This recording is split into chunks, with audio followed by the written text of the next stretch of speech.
Hi, it's Gary. Welcome to today's video. It's wrap-up day. It's time to wrap up and see how I've been getting on with the pens I've been using during April of 2024.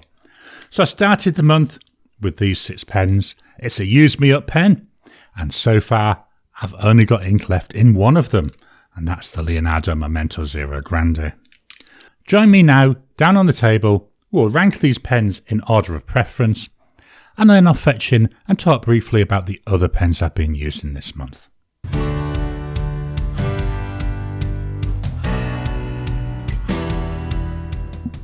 Welcome down to the table.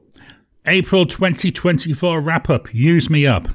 All about using up pens that were currently inked. So I started the month with the Jinhao X159 with Noodlers Navajo Turquoise, the Asvine P20 with Diamine Glacier, the Majohn or Moonman M800 with Robert Oster Ryde Green, the Twisp Draco with Diamine Red Dragon, my Leonardo Momento Zero Grande with Diamine Jack Frost, and the Pilot Custom 823 with Diamine Tobacco Sunburst. How do I rank these pens this month? Well, I'll be honest with you, position number 1 was dead easy to pick.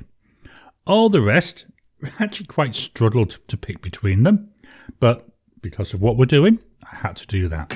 So we start off with position number 6. This month, I'm actually going to give that to the Majohn or the Moonman M800. This is the green version. Beautiful colouring in here. Beautiful chatoyancy coming through as I twist this. Cartridge converter pen. And we've got a steel nib there. This is a goulet nib, a goulet broad nib. So why is this at position number 6? The pen looks beautiful, really does. It's comfortable, it's a joy to write with. But what I was finding is the nib was constantly drying out between uses. Now if I was using it all in the same day, it was fine. And sometimes it would go 2 or 3 days and not cause me an issue. But other times, if I just left it overnight, well, it would dry out. Then I'd have to shake it, and a couple of times I had to pound a feed. That is the only reason why I've marked it down. And that is the reason that this comes in at position number 6. To me, a pen that doesn't write when I need it to just isn't worth it. And that's what I was getting. Yes, it was an easy fix, but I was having to fix it, and I shouldn't need to. So that was the Majohn M800. Next up, position number 5. That I decided to give to the Twisp Draco. Here we go. One of my more expensive pens, so, we're looking at a $200 pen. Let me just move this up so we can actually get the entry there for in camera. Looks absolutely gorgeous. Stunning looks. I really do like this material. Got a couple of other pens in very similar material. I think it's nice. It's like this dusty pinks, but then you've got blacks in there. You've got all sorts of different colours. I like the trim. It's a piston filling pen. Takes a lot of ink. Then we start getting into the negatives. Look at this. Teeny tiny ink window there. That ink window next to useless. You can just about see the ink in there. There's only a little bit of ink left. But just look at that. It really was disappointing. The nib. Teeny tiny looking nib for what is a reasonably sized pen. The nib to me, it looks out of proportion. This is a steel nib. It's rose gold coloured, but it is a steel nib. I say just too small. It writes fine, writes perfectly well. The pen itself is comfortable to hold. It's just these couple of little more visual elements that really let it down, and is the reason why I've decided this goes in at position number 5. Which is a shame because, as I say, when it writes beautifully. But we're ranking, and we rank this at position number 5. So that's the Twisp Draco with Diamine Red Dragon. Position number 4. This may shock some people. Let me just straighten my notebook up. I've decided to give to the Leonardo Momento Zero Grande. One of my favourite pens. And why am I putting it in position number 4? I can hear you saying, Well, it's just how it performed in comparison to all the other ones. Really nice pen, good size. This is the Grande version, so it's more of an oversized pen. Fits nice in my hand. I love this section. It's a piston filling pen, beautiful material. Main reason for marking it down when I looked at all the others, it's a piston pen, no ink window. I have zero idea how much ink is left in here, and I have no way to easily tell. And that's, to be honest, the main reason I've marked this down. The pen itself is very nice. It's a nice writer. It's the only pen that's still going from the start of the month. It does hold an awful lot of ink. I say, I just don't know how much ink is left in there. I could pick it up in, after I've recorded this, start writing with it. It may write for another couple of hours. It may stop writing after half a word.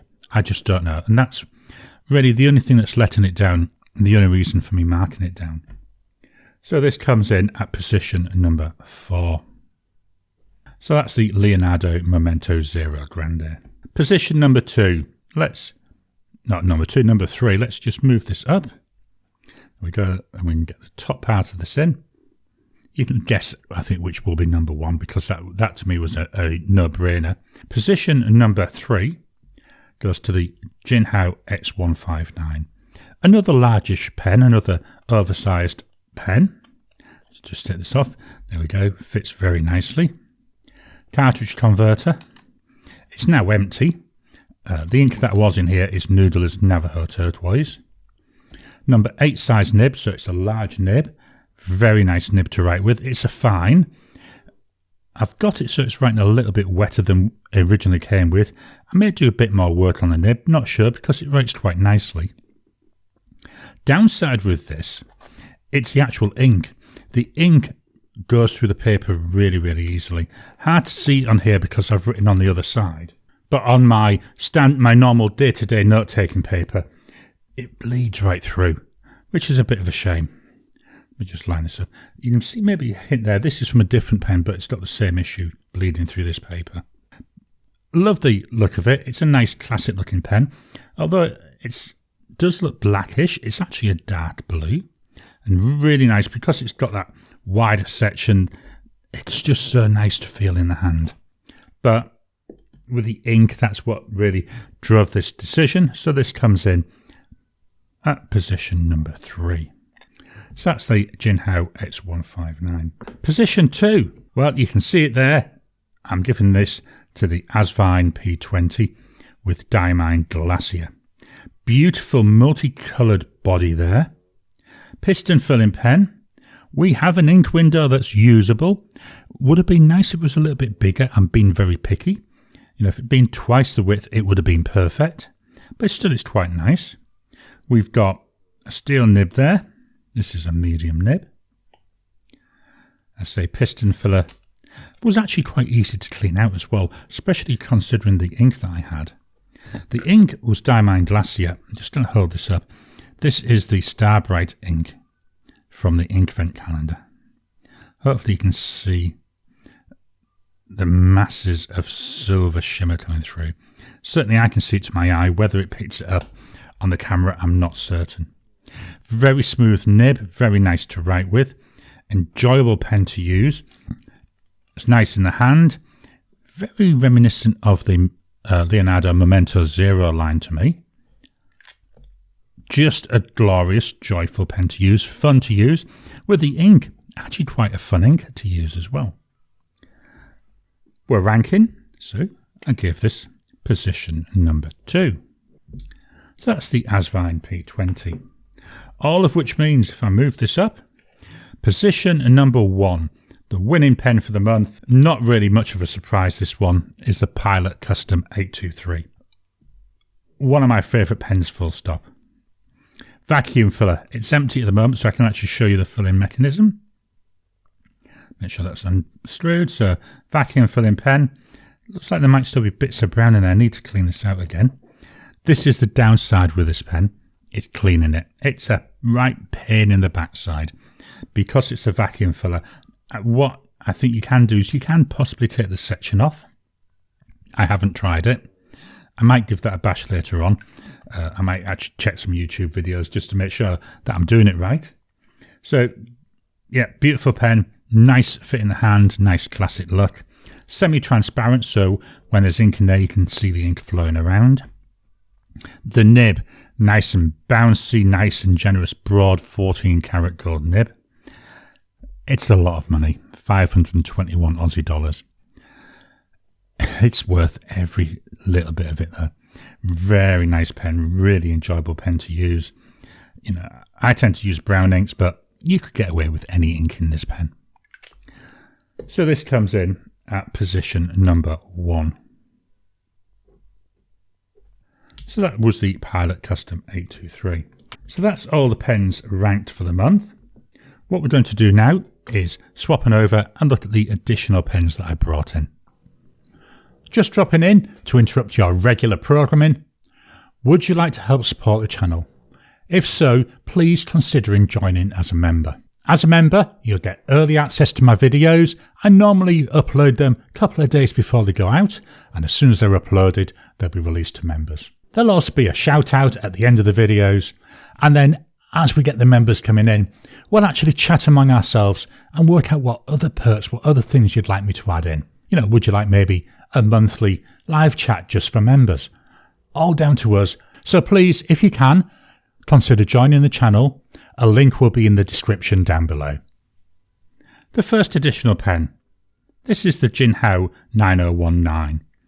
Another thick pen. Another cheap pen though. $12. I mean, you can't go wrong. Very wide body, very wide section. Wider even than that X159. Another number 8 size nib. This time it's a medium. Here we've got that new style converter. Massive converter. Metal fittings though, which is a shame because I'd have loved to be able to eyedropper this, but wouldn't even think about it with them metal fittings. I say it's a wide pen, very comfortable to use. I had in here Noodlers Navajo Turquoise as well, which was why I could show it blading through. You can see a little bit of the other one coming through here. This is where the issue is with the ink, not with the pen. Really nice, beautiful pen to use. I'm going to be filming a comparison between this and the Grande Model 5 in the next few weeks. So I'll be inking this up again very shortly. So that was the Jinhao 9019. Next up, we've got the Fountain Pen Revolution Darjeeling. 20 Aussie dollars. So another reasonably priced pen. Made in India. Cartridge converter again. There we go. The converter it comes with, it does the job. I'm not overly enamoured. It's one of these ones where it slides down and then you pull it up. There we go. It works, flows quite nicely. It's just not my favourite type of filling mechanism. But everything's plastic, so I'm guessing if you wanted to, you could eyedropper this, but then you'd have no idea what your ink level is. That's the only downside. Loads of threads as well if you do decide to eyedropper it. Steel nib. Very nice nib. Beautiful writer. Very good performer. The pen, not a bad fit in the hand. There we go. You can see that quite nice. The section, just about on that sweet spot in terms of width. The pen does feel quite light. That's one of the downsides. And although I haven't had any issues with it on this fill, a couple of years ago when I inked it up during the middle of summer, I found that the nib dried out a lot. But we were talking about temperatures of 35 to 40 degrees Celsius most days. You know, you can understand it a bit. But yeah, it's a nice pen. Very plain looking. Again, it's a pen. Quite happy to take to a business meeting. Just a good, solid pen. So that's the Fountain Pen Revolution Darjeeling. The next entry on here you can ignore. I don't know why I wrote it on here. Didn't actually use it. Maybe I was thinking about it. But instead of using that, I decided to use the Jinhao 82. This is a fairly new pen to my collection. This one's transparent. Again, we've got a converter. We've got a little bit of ink left in there. There we go. I'm in the middle of filming a series of videos where I'm comparing this to various other pens in my collection. So I'm finding them really interesting to see how it compares. Very small nib. Very small pen. Unposted. Very small feeling. Posted. Feels just about right. So I tend to use this pen posted. The section, a little bit on the thin side, but again, it's livable. I do like the two-tone nature of this nib. Just look at that. I think that adds just a little bit of interest. Hopefully, the camera's picking that up. Let me maybe move it up and see if we can get a bit more focus on it. No, it doesn't want to focus today. Hopefully you can see that. So the tip has got gold coloured. Then below it is like a silver colour. Nice pen to use, nice and smooth, medium nib. TWSBI red. Yeah, it's not too bad. It's the last of a sample. Don't think I'll buy a bottle of it though. But this pen for $6, cheap as chips. Can't really go wrong, can you? So that's a Jinhao 82. I'm going to take a little bit of a jump in price now to the Platinum 3776 Century. There we go. This is in the Burgoyne colour. Very nice coloured pen. Just look at this. Again, semi-transparent, but you can hardly see through it. We've got in here a converter. Bit of red ink in here, so this needs to be cleaned out still. 14 karat gold nib. I love the nib on here. It's got a bit of stiffness to it. It's got nice feedback to it. One of the issues I found with this pen is I'm writing with it and the ink flow stops. So there's something in there, and I think it's the ink. I've got the same ink in another pen and I'm having the similar ink flow issues. So you're writing away and the ink flow seems to dry out. Then the only way to get back writing is to actually prime the feed. What I did discover is when I'm writing, if I put a bit more pressure than I normally would on the nib, I don't get this issue with it running out of ink.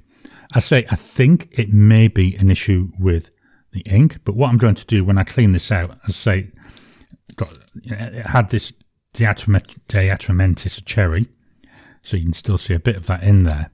What I'm going to do is actually take out the nib and feed, and I'm going to run that feed through my ultrasonic cleaner, give it a really good deep clean, just in case maybe there was some ink issues from a previous ink, but to give it a good clean out so that next time I use it, hopefully I won't have the same problems. So that's a Platinum 3776 Century. Then the final pen that I brought in is by Laban. This is the Laban 325. This is a Taiwanese pen. This is in Cambridge Brown. Just look at this beautiful chatoyancy here on the body. Really nice, really pretty to look at. Another one, cartridge converter, still got ink in this one. Still got what? Good half of that converter full of ink. Steel nib, there we go. Nice fit in hand, nice feel, writes really well, very smooth, very generous, broad nib. This Robert Oster Aussie Brown, can't really see too much on here because there's not really a big writing sample, but I see a lot of shading coming through in this ink on some of my papers. Here, a little bit, but not as much as I would have liked. Still enough though that you can see it. It's just another pen. It just works. You pick it up, you put it in your hand, it starts writing straight away. Not had any issues with it. So that's the Laban 325. So they're the pens that I brought in. Let's swap them over and we'll take one final look at the pens. So the pens I've been using during April of 2024. Position number 6, that goes to the Majohn or Moonman M800. Number 5, the TWSBI Draco. Number 4, the Leonardo Momento Zero Grande. Number 3, the Jinhio X159. Number 2, the Asvine P20. Position number 1, the Pilot Custom 823. Then the pens I brought in, Fountain Pen Revolution Darjeeling, Jinhao 82, Platinum 3776 Century, the Laban 325, and right at the very end, because it doesn't fit in any of my slots here, that's the Jinhao 9019. I hope you've enjoyed today's video. What are your thoughts on these pens? Did you rank them based on my initial video of the month? How does it match with the ranking I gave at the end? Please drop any comments down below. Let's kickstart the conversation. Please hit the thumbs up button every time you like, Every time you comment just helps with the YouTube algorithm. If you haven't already, please subscribe to my channel so that you can get new videos as I release them. I'll talk to you again soon.